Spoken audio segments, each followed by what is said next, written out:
EC error in Meesho bulk listing. So Meesho के बहुत सारे जो सेलर हैं वो अपने प्रोडक्ट को मीशो सेलर पैनल पे जब लिस्ट करते हैं बल्क में तो उनको क्यूसी एरर देखने को मिलता है। सो आज की इस वीडियो में हम जानेंगे कि क्यूसी एरर बल्क लिस्टिंग में क्यों आता है और आप इसको कैसे अवॉइड कर सकते हो।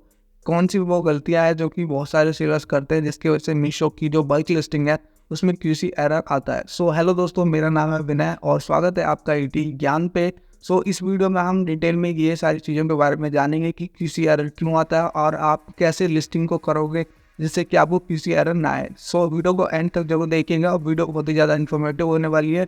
और अगर आप इस चैनल पर नए हो तो चैनल को सब्सक्राइब कर दो, बेल आइकन को भी दबा दो। हम इस चैनल पर ऐसे ई कॉमर्स मार्केट से रिलेटेड वीडियोस को लाते रहते हैं। चलिए वीडियो को शुरू कर। सबसे पहले आपको मीशो के सर्वर पैनल के अंदर लॉगिन कर लेना है। उसके बाद यहाँ पे आपको कैटलॉग अपलोड वाले इस ऑप्शन के ऊपर क्लिक कर देना है। यहाँ से आप कैटलॉग को बल्क में भी अपलोड कर सकते हो और सिंगल कैटलॉग भी अपलोड कर सकते हो। आज हम बात करने वाले हैं बल्क कैटलॉग्स में आने वाले एरर्स के बारे में। बल्क कैटलॉग्स में एरर जो आते हैं वो बहुत सारे रीजंस की वजह से आते हैं। तो यहाँ पे आप देख सकते हो, यहाँ पे भी आपको एक एरर देखने को मिल रहा है, क्यूसी एरर।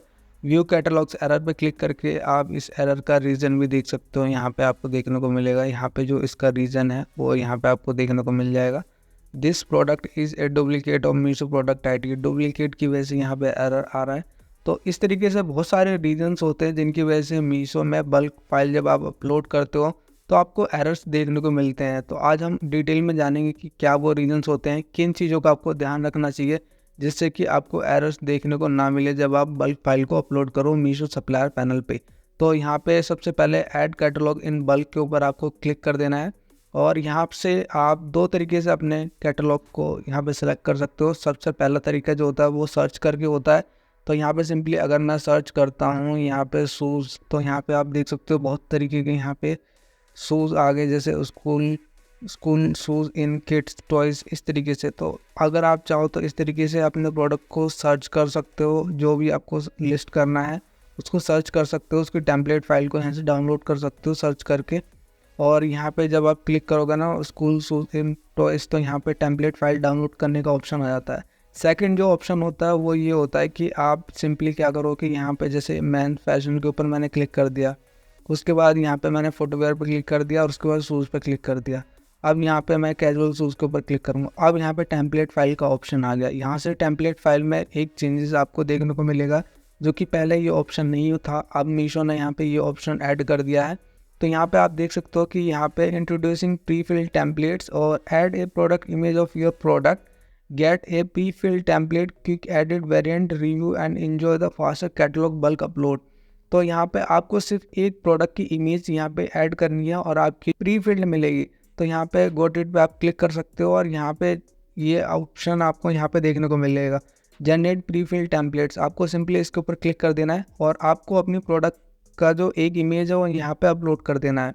ठीक है, फ्रंट इमेज मैंने अपलोड कर दिया। यहाँ पे मैंने प्राइस डाल दिया, इसका प्राइस 299 रख देता हूँ इसका प्राइस। अब मैं यहाँ पे जनरेट टेम्पलेट पे क्लिक करूँगा तो यहाँ पे जो टेम्पलेट है वो जनरेट हो रही है, जैसे कि आप यहाँ पे देख सकते हो जनरेटिंग टेम्पलेट्स। एक बार ये टेम्पलेट जनरेट हो चुकी है, अब ये टेम्पलेट डाउनलोड हो चुकी है। तो यहाँ पे मैं इसको ओपन करके आपको दिखा देता हूँ। तो यहाँ पे टेम्पलेट जो है वो डाउनलोड हो चुकी है और यहाँ पे टेम्पलेट आप देख सकते हो। अब इस टेम्पलेट में क्या है कि यहाँ पे कुछ चीज़ें जो हैं वो आपको प्री फिल्ड मिल जाएंगी, मतलब कि उनको आपको भरने की ज़रूरत नहीं मिलेगी। जैसे कि यहाँ पे आप देख सकते हो कि यहाँ पे जो प्राइसिंग है ना, वो यहाँ पे आप देख सकते हो कि एंटर मीशो प्राइस 299 और customer price at app is 425। तो ये अपने आप ही हो गया, मतलब कि आपको भरने की ज़रूरत नहीं है। तो यहाँ पे आप देख सकते हो इमेज वन फ्रंट। तो फ्रंट इमेज जो हमने अपलोड करी थी ना, वहाँ पे उसकी ये जो इमेजेस थी उसका लिंक अपने आप बन चुका है। यहाँ पे आपको उसकी लिंक अलग से बनाने की ज़रूरत नहीं है, तो लिंक यहाँ पे बन चुका है। और उसी तरीके से ये जो टेम्पलेट है वो डाउनलोड हो चुकी है। इसमें बाकी की सारी डिटेल जो है वो आप भर सकते हो, जैसे कि manufacture, packing detail, weight, MRP, ये सारी चीज़ें, जीएसटी, ये सारी चीज़ें आपको फिल करनी होती हैं। और थोड़ी बहुत चीज़ें ये फिल करी हुई मिल जाती हैं आपको। तो इस तरीके से ये जो प्री फिल टेम्पलेट है ये काम करती है। अब मैं आपको बताता हूँ कि आपको अगर पूरी टेम्पलेट को फिल करना है तो आप वो कैसे करोगे। लेट सपोज आपको एक पूरी टेम्पलेट ही डाउनलोड कर ली है, डाउनलोड एम्प्टी टेम्पलेट, पूरी खाली टेम्पलेट डाउनलोड करनी है, तो वो आप कैसे कर सकते हो। तो डाउनलोड एम्प्टी टेम्पलेट्स इसके ऊपर क्लिक कर दूंगा और यहाँ पे जो टेम्पलेट्स है वो डाउनलोड हो चुकी है। इस टेम्पलेट को मैं ओपन करके आपको दिखा देता हूँ। तो यहाँ पे ये जो टेम्पलेट है ये पूरी तरीके से खाली है टेम्पलेट, और इस टेम्पलेट को हम फिल करेंगे। तो यहाँ पे आप देख सकते हो कि यहाँ पे कोई प्राइसिंग जिससे कि वहाँ पे फिल हुई दिख रही थी यहाँ पे नहीं दिखेगी। और कुछ गलतियाँ हैं जो मैं आपको बताना चाहूँगा जो आप करते हो जिसकी वजह से आपको एरर देखने को मिलता है। तो सबसे पहली चीज़ जो ये है कि ये जो दोनों कॉलम होते हैं ना, इनको आपको फिल नहीं करना। यहाँ पे आप देख सकते हो don't fill this 2 columns to be filled by Meesho only. तो इस तरीके से ये दोनों कॉलम्स है, ये आपको कभी फिल नहीं करना।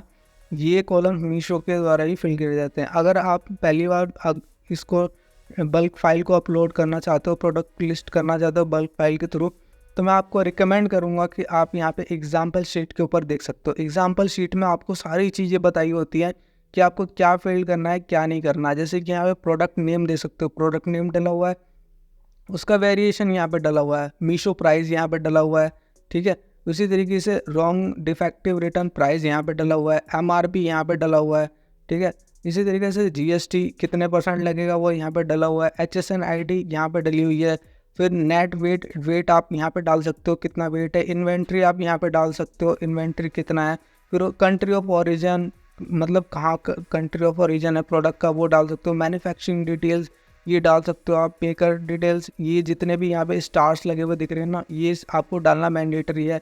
फिर कलर्स यहाँ पे आप डाल सकते हो, जैसे कलर्स क्या है, मटेरियल क्या है ये डाल सकते हो आप, पैटर्न क्या है, सोल मटेरियल क्या है इसका, वो यहाँ पे आप डाल सकते हो। फिर उसके बाद यहाँ पे इमेज आपको डालनी होती है। इमेज आपको यहाँ पे जनरेट करनी होती है। आप चाहो तो मीशो से भी कर सकते हो या फिर ड्रॉपबॉक्स का यूज़ कर सकते हो। तो मीशो से यहाँ पे ऑप्शन मिल जाता है। मीशो में मैं आपको बता देता हूँ, तो मीशो में भी ये ऑप्शन आपको मिल जाता है एक साथ बल्क इमेज जनरेट करने का। तो यहाँ पे आपको सिंपली यहाँ पे बल्क इमेज अपलोड करके यहाँ पे आपको इमेज का लिंक जनरेट करने का ऑप्शन मिल जाता है। आपको सिंपली प्रोडक्ट की इमेज जो है यहाँ पे अपलोड करनी होती है, और गेट इमेज लिंक, यहाँ पे इमेज का जो लिंक है वो आपको यहाँ पे मिल जाता है। कॉपी लिंक यहाँ से इस लिंक को आप कॉपी कर सकते हो और यहाँ पे जाके इसको पेस्ट कर सकते हो। तो इस तरीके से आपको इमेज का लिंक भी मिल जाता है। आप इसी तरीके से 2, 3, 4 जितने प्रोडक्ट, मतलब 4 तो आपको करना ही करना होता है, मतलब 4 इमेज कम से कम डालना होता है। तो आप 4 इमेज का यहाँ पे लिंक आप जनरेट करके यहाँ पे डाल सकते हो। फिर उसके बाद प्रोडक्ट ID आप स्टाइल ID वो आप यहाँ पे डाल सकते हो। फिर SQID यहाँ पे डाल सकते हो। कितने लोग कन्फ्यूज़ रहते हैं कि SQID और प्रोडक्ट ID में क्या क्या डालें, तो मैं आपको बताना चाहूँगा कि SQID जो होती है ना, वो आपकी अपनी इन्वेंट्री मैनेजमेंट के लिए होती है। इसका किसी से प्रोडक्ट से कुछ लेना देना नहीं होता। बस आपको ये इसलिए डालनी होती है जिससे कि आपको इन्वेंट्री में आपको पता रहे कि कौन सा SQID कितना है। तो यहाँ पे देख सकते हो कि दोनों ही अलग अलग डली हुई हैं। यहाँ पे देख सकते हो आप, दोनों में थोड़ा सा डिफरेंस देखने को मिल रहा है। तो स्टाइल ID या SQID अलग अलग ही डलती हैं, आपको इस चीज़ का ध्यान रखना है। ब्रांड का नेम आप यहाँ पे डाल सकते हो। फिर ग्रुप ID में कितने लोग कंफ्यूज हो जाते हैं, तो मैं आपको बताना चाहूँगा कि लेट्स सपोज कि अगर आपने एक ब्लू कलर का शूज़ है जो कि 4 साइज़ों में है, तो ब्लू कलर के शूज़ को एक ग्रुप बनाने के लिए सबके आगे आपको ग्रुप A सेलेक्ट करना पड़ेगा, तो वो चारों शूज़ एक ही ग्रुप में आ जाएंगे। तो इस तरीके से आपको ग्रुप काम करता है, मतलब एक ही कलर का शूज़ है, उसके 4 साइज़ हैं, तो हम सबको चारों साइज़ों को एक ग्रुप में डालने के लिए चारों साइज़ के आगे हम ग्रुप A सेलेक्ट कर देंगे, और ब्लू कलर के चारों शूज़ जो है ना वो आपके ग्रुप एक ही ग्रुप में आ जाएंगे, मतलब एक तरीके का वेरिएशन बन जाएगा उनका। तो इस तरीके से ग्रुप ये काम करता है। फिर उसके बाद प्रोडक्ट डिस्क्रिप्शन आप यहाँ पे डाल सकते हो। फिर उसके बाद इम्पोर्टर डिटेल्स, ये सारी चीज़ें आप यहाँ पे डाल सकते हो। ब्रांड नेम मैंने आपको बता ही दिया, और उसके साथ यहाँ पे और भी जो डिटेल्स हैं प्रोडक्ट से रिलेटेड, यहाँ पे सभी को आप फिल कर सकते हो। ये सब ऑप्शनल फील्ड है, आप फिल करना चाहो फिल कर सकते हो। जैसे foot length size, foot width size, ये सारी डिटेल्स आप फिल कर सकते हो। इन सभी डिटेल्स को फिल कर लेने के बाद इस फाइल को आपको सेव करना होता है। यहाँ पे आपको सिंपली क्लिक करके इस फाइल को सेव कर देना होता है।